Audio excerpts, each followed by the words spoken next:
बिस्मिल्लाहिर्रहमानिर्रहीम। अस्सलाम वालेकुम वीवर्स, आज मैं वाईफाई और हॉटस्पॉट्स कनेक्टिंग के मुतालिक शॉर्ट ट्रिक्स आपको बता रहा हूं कि कौन सा रीज़न्स हैं जिनकी वजह से वाईफाई या हॉटस्पॉट्स एक दूसरे के दरमियान कनेक्ट नहीं होते।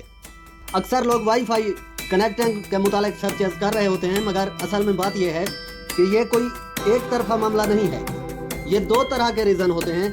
एक तो आपको हॉटस्पॉट सेटिंग के अंदर कुछ सेटिंग्स को चेक करना होता है, दूसरा वाईफाई के अंदर, वो भी मैं एक्सप्लेन करता हूँ। उससे पहले कि हम हॉटस्पॉट्स के अंदर कौन से रीजन हैं इनके बिना पर कनेक्ट नहीं होते। पहला रीज़न तो ये है, आप अपनी हॉटस्पॉट के अंदर चले जाएं, यहाँ से कनेक्शन मैनेजमेंट के अंदर देख लें कि फलां शख्स ने जिसके साथ मैं अपना कनेक्शन जोड़ना चाहता हूँ उसने मुझे अपनी लिस्ट में ब्लॉक तो नहीं कर रखा। यहाँ पर अगर आप ब्लॉक नहीं है तो फिर आपने चेक करना है कि उसने अपनी हॉटस्पॉट के अंदर डिवाइस लिमिट तो सेट नहीं कर रखी। मिसाल के तौर पर वो 1-2 पर लिमिट लगा कर रखता है जो उसके पास पहले से डिवाइसेस एडेड हैं, तो भी आप कनेक्ट नहीं हो पाएंगे।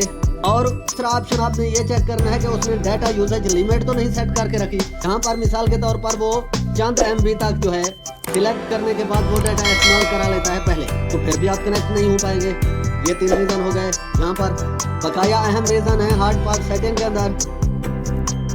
यहाँ पर आपको ये चेक करना होगा कि मेरे पास यानी मैं क्लाइंट वाईफाई डिवाइस हूँ और मैं हॉटस्पॉट लेना चाह रहा हूँ जहाँ यहाँ पर AP बैंड मेरे पास कौन सा सिलेक्ट है और अगले हॉट्स के पास कौन सा सिलेक्ट है। ठीक है, अगर आपकी ये AP बैंड यानी access point band setting change हो तो भी आपका कनेक्शन फेल्ड हो सकता है। यानी यहाँ पर जो बैंड आप इस मोबाइल पर सिलेक्ट करेंगे जो क्लाइंट वाईफाई वाला है वो ऑटोमेटिक तौर पर सर्च करके डिटेक्ट करने की 90% तक खुद सर्च करके डिटेक्ट कर लेता है, मगर अगली डिवाइस पर मिसाल के तौर पर आपका 2.4 सिलेक्ट है और अगली डिवाइस का 5.0, तो इस तरह से कनेक्ट नहीं हो पाएगा। ये AP बैंड की समझ भी आ गई।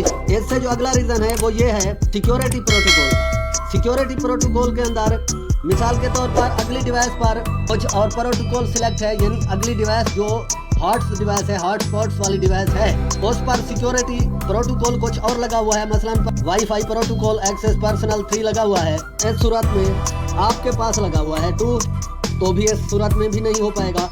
ये दूसरा आपको सिक्योरिटी प्रोटोकॉल चेंज करने की भी ज़रूरत होती है। ये सेटिंग्स तो होगी मुकम्मल।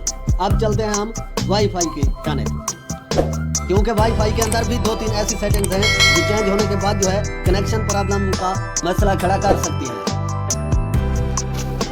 जी नाजरीन, तो हम आ गए हैं अपने वाईफाई मेन इंटरफेस पर। यहाँ से ऑन करते हैं, नीचे हम ऐड नेटवर्क में आएंगे। यहाँ पर आपको IP सेटिंग के अंदर ये 2 ऑप्शन मिलते हैं। टेटेक वाले पर लगा हो तो काफ़ी जगहों पे मसला कर सकता है। मकसद जो है वो सर्वर के साथ सेटिंग को जोड़ने के लिए होता है, मगर वाईफाई कनेक्टिंग के दौरान भी ये काफ़ी जगहों पे मसला कर सकता है। इसीलिए आपको DHCP यानी डायनामिक होस्ट कॉन्फ़िगरेशन प्रोटोकॉल वाला सिलेक्ट है, तो ये खुद ब खुद ऑटोमेटिकली तौर पर हर किस्म की डिवाइस से जुड़ने की कोशिश करता है। अगर स्टेटिक पर लगा हुआ है तो फिर मसला बन सकता है कनेक्टिंग में। नीचे है प्राइवेसी में भी आपको use random media access control address लगाना चाहिए, जो हर मर्तबा हर डिवाइस के लिए एक नया एड्रेस बनाता है और जल्द कनेक्ट कर लेता है। अगर आप नीचे use device media control access address लगाते हैं तो फिर हर मर्तबा आपको हर नई डिवाइस के साथ सही मैन्युफैक्चर्ड कोड जो आपका हार्डवेयर कोड है वो देने की ज़रूरत होगी। अगर थोड़ा बहुत भी उसमें चेंजिंग आई तो कनेक्शन नहीं बन पाएगा।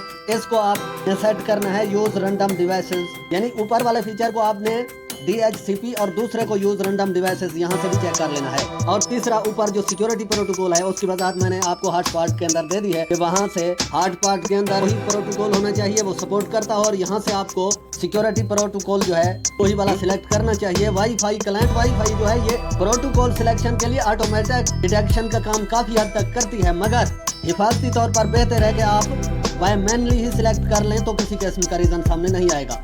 ये रीज़न ऐसे थे जो मैंने आपके साथ एक्सप्लेन कर दिए हैं। इंशाल्लाह मैं समझता हूँ कि इन तमाम सेटिंग्स को सेट करने के बाद अगर आपको वाईफाई और हॉटस्पॉट कनेक्टिंग का मसला पेश आए तो मैं आपको दावे से कहता हूँ आप कमेंट में मेंशन कर सकते हैं, फिर मैं उसका भी मज़ीद तरीक़ाकार आपको बता दूंगा। और ये सभी सेटिंग्स जो हैं ये कंप्यूटर के लिए भी, मैकबुक के लिए भी और तमाम मोबाइल के लिए ये बिल्कुल ओवरऑल सेटिंग्स हैं जिन्हें इन नामों के साथ मुख्तलिफ डिवाइसेस में अप्लाई करना एक ही काम है। तो अगर आपको वीडियो हेल्पफुल लगी है तो चैनल को सब्सक्राइब कर दीजिए। लाइक कर दीजिए, शेयर कर दीजिए। और अगर आप किसी मुख्तलिफ मौज़ूआत पर वीडियोस चाहते हैं तो अपनी राय का इजहार कमेंट सेक्शन में ज़रूर कीजिएगा।